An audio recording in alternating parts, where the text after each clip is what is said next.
So, the first game we beat tonight was Derailed. It might be the only game that was like two parts, but because the second part was so small, it is probably just one video labeled as full game.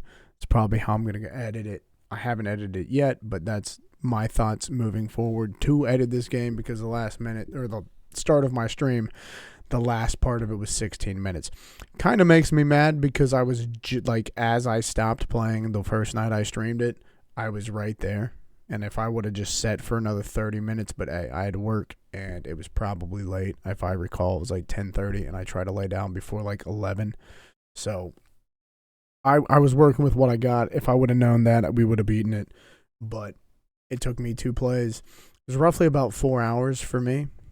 And that's a decent chunk of time for a horror game. The story was kind of trippy, but I do feel like the chapters that are in this game are very identical in the sense of like you get thrown into an area and it's just big depot that you're in, and each little chapter is just different sections of the depot.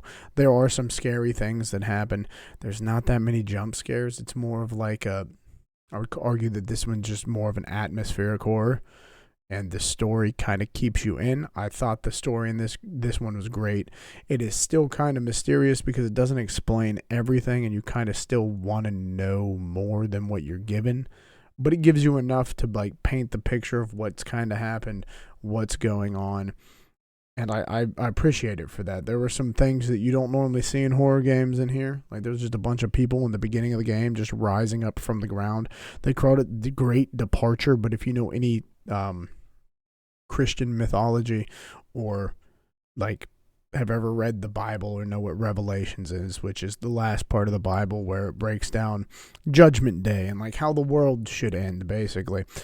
And it speaks about the rapture, and the departure seems a lot like the rapture to me, but the departure didn't really come across as it was trying to be religious. It was just some people started vanishing, and quite like the rapture, a lot of people vanish in the end of days, and they're just like parts of clothes and they just vanish. You can't find them, you can't see them, they're just gone. And that's kind of how the departure happened for them, but it was just select people. Then again, the rapture would probably just be select people or those of faith who have been saved. I'm assuming that's how that works.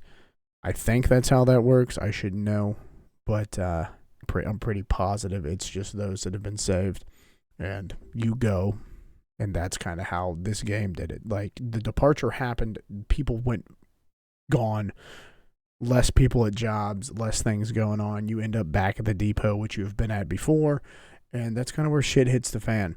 There were more eerie feeling things, more scary settings than I think there were jump scares or like the actual sense of horror. To me, when I was playing it, it was the atmosphere that kept me there, the story that kept me there, not really the jump scares or the horror aspect. I think the scariest part at one point for me, I got killed, and that's like at the end. And even then, he chases you around, so it gets to a point where like that scare is kind of numb. With any horror game where you're constantly doing the same thing, you lose the fear aspect. But I think what kept me here in the game was its atmosphere.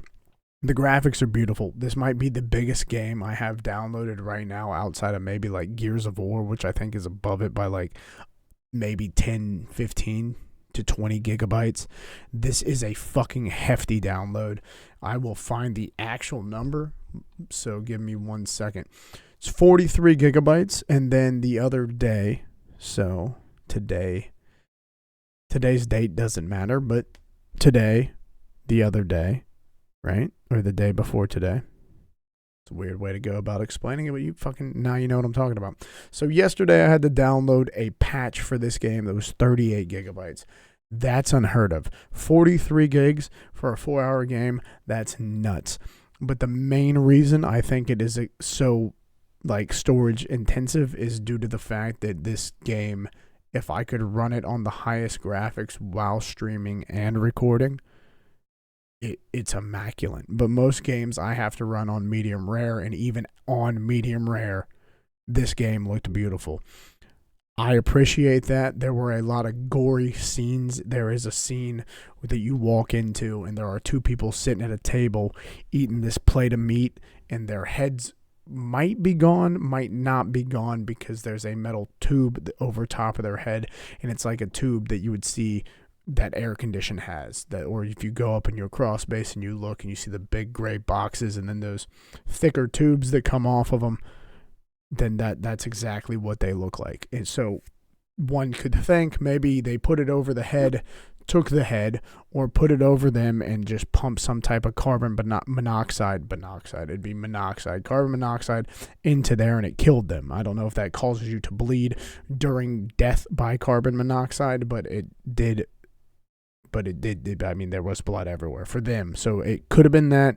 They could have been beheaded, and that just sat on top so you didn't have to see it all the time. And by him, I mean the killer. Basically, the whole time you're kind of just finding letters that explain what's kind of going on, and then you find out that this killer or this creature isn't really from Earth. It's from somewhere else, which I appreciated because I'm like, oh, that's different. I wasn't expecting that. There was a funny part to me. You have a chapter where you're in this weird, like, seems like a psych ward or just like a hospital wing, and there's a hole in the ceiling, and the killer will throw things down, like a pig's head or some pieces like an eyeball and things, just tiny shit. But at one point, you kind of run out of stuff and you hit the button, and this dude just decides to fucking piss down the hole. And for whatever reason, I thought that was funny. I appreciated that. A little light comedy in my horror games is good. But like I said in the beginning, the set and setting for me was perfect in this game. I liked it. It was very gory. This was a gory game. Most scenes were just bloody. That's just how it was. And the faces that you do see, like there's a couple beheaded heads, and then there's a one area you run in and there's a bunch of TVs. The faces on those TVs are fucking creepy, and the heads that are beheaded are also very creepy. This game, I'm not going to rate it very high just because I just didn't enjoy, as you got to other chapters, how mimicked they felt from the other chapters. Like, they all felt kind of the same.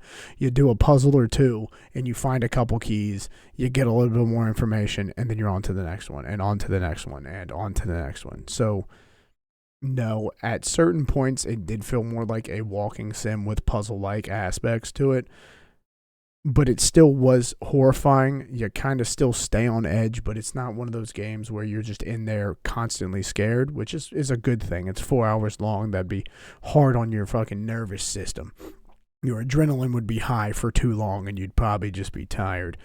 I did get annoyed when I did first play. It could have been because I was interrupted in the beginning, but I think a lot of it was stemmed from the fact that, like, it just felt so repetitive. Even at work, I'm like, this is crazy. I thought I'd sit today and play for an hour or two, and it was only 16 minutes. So I am very grateful for that.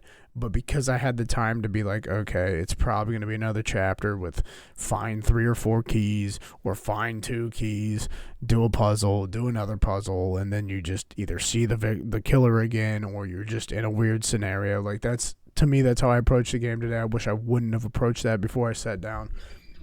But it's just how it came across to me because it was repetitive by the time I got done.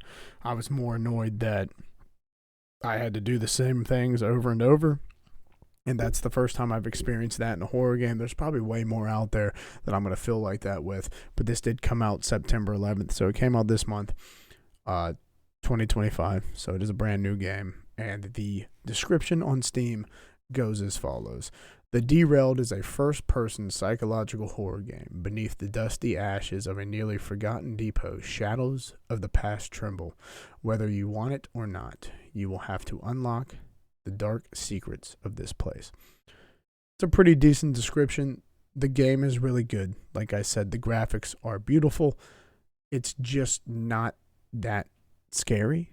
It is definitely a terrifying atmosphere, and when you think about it, it is a very scary premise. I just feel like there could have been a little bit more feeling of tension, like made the player feel a little bit more on edge than I felt. I didn't feel that terrified. The killer in this game, or the entity from the other dimension or plane or wherever he's from, looks reminiscent to a killer in a game called Someday You'll Return. They're not identical, but that's the closest creature that I could compare it to. Both of them are scary. Both of them seem like they could be related. But we will rate this game, and then I'll go through the tags, and we'll move on according that way. This game took me, like I said, 4 hours. I think normal play time is roughly 3.5 to 4. Maybe lesser if you're better at games than me, which is probably not hard to do for most people.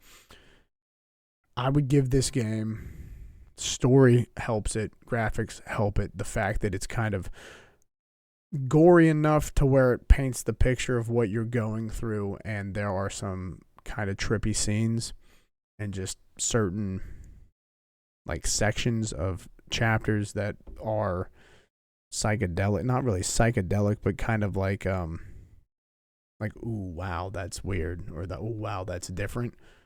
That I did enjoy. I'll give it a 6.2 out of 10. Not bad. It's not a mid game, but it's getting a mid rating. So the overall rates, there's only been 45 since this game's been released, and it's at 84%. I would like to think I'm probably sitting at like a 62 with that 6.2. A lot less than what other people are thinking. So you might find this game way more funner than I did, or more horrifying than I did. I would recommend this game to anyone who hasn't really played a horror game, just because it's not, it builds the atmosphere well, but it doesn't scare you enough to where you're constantly checking your corners. But it does have moments where you feel a little tense, but then again, like I said, it'd be kind of hard to be tense for 4 straight hours. So the moments that it does give you that sense of fear and that sense of terror, it's kind of welcoming. But at the same time, I feel like a lot of the story and stuff that they were trying to do, they could have done in a shorter time. But I did appreciate the atmosphere, and I did appreciate the setting and the surroundings that they created, and the graphics are beautiful. So it kind of balances it out, but I'm still going to sit with my 6.2 out of 10. I will not come back and play this game. Most horror games I beat, I probably will never come back to, but it is definitely worth the play if you're looking for something worth trying. But I will tell you the price before we do the tags, and the price is $6.99.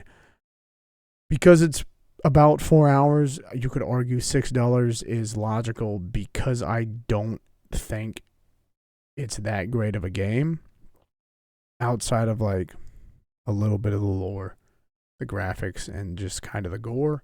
For me, it doesn't feel like horror. It's more like suspenseful. So maybe like a drama or a thriller. I would rate this at maybe $4.99 and not $6. So just $5 because of tax purposes. But I would say this game's like $4. I think the asking price is a little high. I did buy mine on sale, and I recommend you do the same. I know it's a newer game, and it probably won't go on sale for a while, but I do recommend you buy this on sale opposed to paying $6.99. There's other games you could get for $5.99, like The Maid. That's a game you could get for $5.99 that I would assume might be up most people alley who play horror games, more so than this one. It's not a bad game, and I'm not trying to say don't buy it. You could pay $6.99, and that's still cheap for most games. I just don't think, with the rating that I've given it, that it's worth $6, just due to the fact that I just didn't. It kind of let me down in some ways. It wasn't as scary as I thought it was going to be, due to the way the pictures looked on Steam, and it was not. I don't know. It like I said, it wasn't as scary as I thought it was going to be, and it was a little bit more repetitive than I would have liked. But it is shorter than anticipated, because I thought it was about to be like 5 or 6 hours, and it just turned out to be 4. I'm very happy. I'm very happy with my time with this game, and these are the tags, and we'll go to there. Horror, kind of, yeah, we'll call it horror because that's what it's going for. So yes, it is horror. Adventure, more so than most. Psychological horror, yes. Dark, 100%. Exploration, kind of force you to explore. It's not like open worlded, but yeah. Alternate history, yes. I would agree to that. It is 100% an alternate history. It takes place on Earth. I don't know where at on Earth, but I know it is not America. 1990s, I think so. I think that's the environment they were going for. Supernatural, yes. Single player, yes. Controller, probably. I played on a keyboard, but technically you could call it a controller, but I played on a keyboard, not actual handheld controller. 3D, yes. Walking simulator, yes. Violent, yes. Gore, for sure. There's a lot of blood, and there's blood everywhere. Indie, yes. Yes. Jump scare, I don't recall that many. Like, I don't recall enough to be like, this was a super scary game, but jump scares don't make a game scary. The atmosphere was good. The story was good. So with that, yes, I feel like they could have done more. Case in point, my rating, but like, it wasn't bad for what it was. So maybe there's a couple jump scares. Story rich, it was deeper than most. So yeah, I'll give it a good thumbs up to that. If you enjoyed this, you'll probably enjoy my playthrough. Go watch it or don't watch it. Buy the game, play it yourself. It's up to you. I'm not here to tell you what to do. I'm here to either make your purchase easier or give you some bit of information or entertainment. And yeah, so if you enjoyed, like, comment, subscribe, say something nice or say something mean. And until the next one. I do recommend the game, even though the rating's a little lower, but it's not amazing enough for me to want to rate it higher, but it's not shitty enough for me to want to rate it lower. All right, peace.